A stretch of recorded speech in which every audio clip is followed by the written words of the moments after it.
alafu waite KWS watakuja chukua ama waone vile watafanyia. Tortoise as a harmless animal, but as strange as it may sound, a conflict has arisen between tortoises and a section of residents of the county of Baringo. Crazy, 70 kilometers away, unrealistic. These are just some of the words that the villagers here really lucky in the area that I live. When he began rearing these reptiles.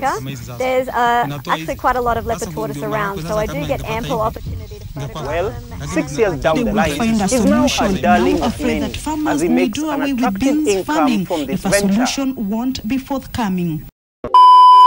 Kalau misalkan putihnya itu semakin banyak, jackpot, berarti Anda mendapatkan uang tambahan dari Tuhan ya.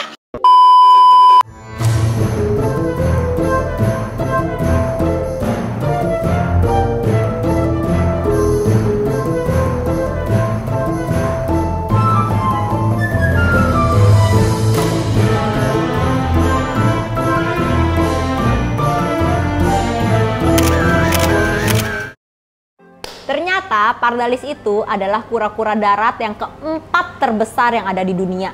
Jadi setelah Galapagos, Aldabra, dan Sulcata, nah pardalis itu tuh posisinya keempat. Kalau misalkan kalian yang nanya sama Mimin, kenapa sih Min pardalis itu Mimin suka gitu kan? Karena pertama, kalau kalian beli yang dari baby dan juga pardalis dari baby, itu berbeda banget. Kalau misalkan kalian piara sulcata, dari baby tuh sampai gede ya begitu aja. Maksudnya nggak ada berubah corak, nggak ada berubah apa-apanya. Tapi kalau misalkan kalian piara leopard pardalis, itu dari yang biasa-biasa aja kelihatan tidak ada corak. Kalau kalian jackpot, dia itu akan bisa menjadi putih dan bisa menjadi snow atau disebut high white juga. Nah, itu adalah salah satu mengapa Mimin demen banget yang namanya leopard pardalis. Jadi ada dua macam jenis pardalis. Pertama, pardalis Babcock. Yang kalian tahu, pardalis Babcock itu bisa sebesar apa sih? Kalau Mimin tahu adalah sebesarnya kira-kira 45 cm, itu udah paling pol. Yang kedua, pardalis. Nah, kalau pardalis ini mereka lebih besar karena bisa sampai 60 cm. Asal pardalis sendiri itu adalah dari Afrika. Bisa dari Kenya, bisa dari Somalia, atau bisa dari Zambia.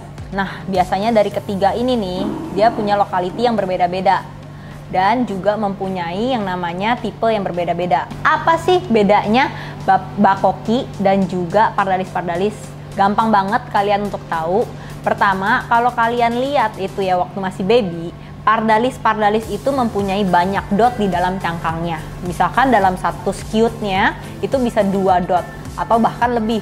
Sedangkan kalau Babcock itu hanya 1 dot saja dalam satu skewtnya. Itu udah membedakan Babcock dan juga si pardalis. Pengalaman gue, pardalis itu tuh paling rentan yang namanya penyakit pernafasan. Paling sensitif seperti hati Mimin padamu. Baca. Itu sensitif banget, bener-bener deh ya. Aduh, kadang-kadang juga pusing kan, banyak orang yang ngomong, Min, jadi ini harus gimana, suhunya harus berapa, yang proper bagaimana. Jadi sebenarnya guys, kalau kalian mau tahu, itu tuh kalian harus jaga suhu kelembapan dalam kandang kalian tuh harus seproper mungkin. Berapa sih suhunya? Suhunya itu bisa dari 28 sampai ke 34 derajat Celcius. Jadi tergantung juga ya sama penaruhan kandang kamu di mana, lokasi tempat tinggal kamu gimana. Kalau kamu taruh di indoor, kamu harus perhatikan kamu nyalain AC apa enggak, atau nggak ada AC atau gimana. Nah, itu harus diperhatikan. Kalau nggak diperhatikan tuh jadinya ya kayak bablas aja gitu piaranya, ntar dia sakit, pilek, ujung-ujungnya mati kan kasihan. Plus harganya kan juga nggak murah kan bosku. Lu tahu nggak sih, ternyata ya di Afrika sana mereka ini leopard pardalis ini dianggap sebagai hama, tau nggak? Jadi kalau misalkan mereka di kebun-kebun gitu suka ditemuin di kebun-kebun di Afrika sana, ditangkep karena suka ngerusak tuh yang namanya kebun-kebun para petani. Jadi itu petani-petani itu gregetan sama mereka, entah petani jagung lah, petani kacang lah. Jadi mereka tuh ditangkep, ditebalikin, disetrap tuh, ditebalikin badannya. Kan kasihan banget ya sebenarnya kalau ditebalikin. Kalau jangan kan ditebalikin, baru kita angkat aja mereka udah pipis-pipis kan, apalagi ditebalikin. Tebalikinnya itu bisa sampai 30 menit. Aduh, Mimin gak kebayang tuh rasanya. Udah harganya mahal, terus dibalikin, kan kasihan banget. Tapi tetap dibalikin lagi seperti biasa, baru dipulangin lagi ke alam liarnya. Terus kalau soal makanan, mereka tuh juga nggak ribet untuk diurus. Misalkan kalian bisa kasih selada, kasih caisim atau sawi hijau, dikasih sayur-sayuran seperti biasa, atau kalian kalau nggak sempet pun kalian bisa kasih pelet. Jadi tuh sebenarnya gampang banget ngurus kura-kura ini. Tapi boleh diingat ya, kalau pardalis ini makan buah-buahan itu cukup 5% aja. Jadi kalau misalkan kalian mau makan buah-buahan gitu, cukup seminggu sekali aja. Antara itu pisang, atau dikasih semangka, atau dikasih melon, terserah kalian. Tapi jangan duren, kalau duren kirim ke XDR aja. Mimin doyan.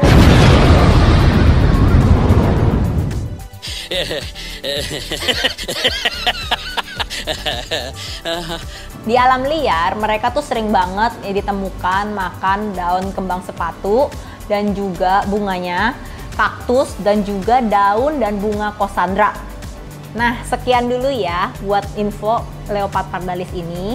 Jadi kalau kalian punya banyak pertanyaan, tulis aja di kolom bawah, nanti Mimin akan jawab pertanyaan-pertanyaan kalian. Jangan lupa di subscribe. Bye-bye. Oke guys, jangan lupa di subscribe. Bukan Romi, subscribe. Jangan lupa di subscribe ya guys.